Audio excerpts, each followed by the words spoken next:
سیدنا ابراہیم علیہ نبینا علیہ الصلوۃ والتسلیم کی ذات گرامی نے جو دعا کی، ارشاد باری تعالیٰ ہے ربنا تقبل منا انک انت السمیع العلیم، اے ہمارے رب ہماری طرف سے اس کو تو اپنی بارگاہ میں قبول و منظور فرما۔ اب یہ دعا کس وقت کی جا رہی ہے؟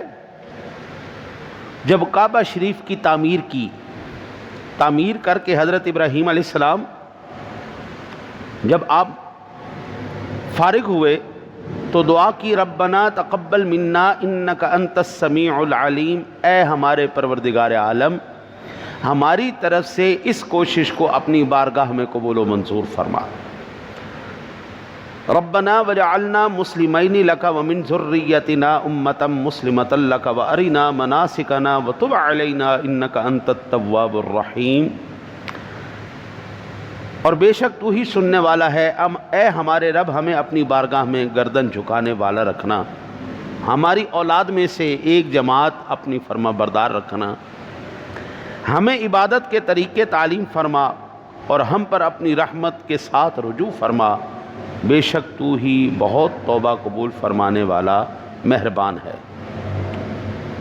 ربنا وابعث فیہم رسولا منہم یتلو علیہم آیاتک ویعلمہم الکتاب والحکمت ویزکیہم انک انت العزیز الحکیم، اور اے ہمارے رب ان کے درمیان انہی میں سے ایک رسول بھیج جو ان پر تیری آیتوں کی تلاوت فرمائے اور انہیں تیری کتاب و حکمت اور پختہ علم سکھائے اور انہیں خوب پاکیزہ فرما دے، بے شک تو ہی غالب حکمت والا ہے۔ یہ جو دعا میں نے قرآن پاک سے کی ہے، اس سے 6 باتیں واضح ہوئیں۔ پہلی بات،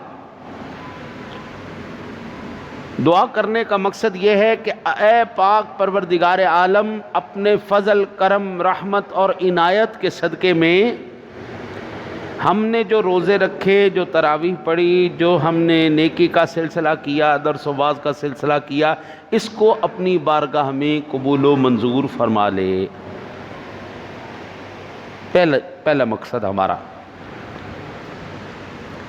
دوسرا ہمارا مقصد ہے اے پاک پروردگار عالم ہمیں استقامت کی توفیق عطا فرما دے، جس طرح مولا ہم نے رمضان المبارک میں نمازیں، عبادتیں اور کوششیں کی ہیں، مولا اسی طرح ہمیں آگے بھی استقامت عطا فرما۔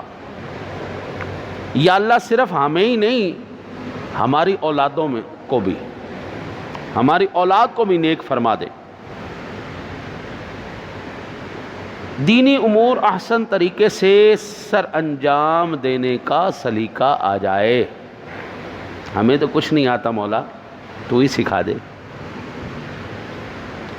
توبہ کی توفیق مولا کریم ہمیں اس ماہ مبارک میں نصیب فرما دے۔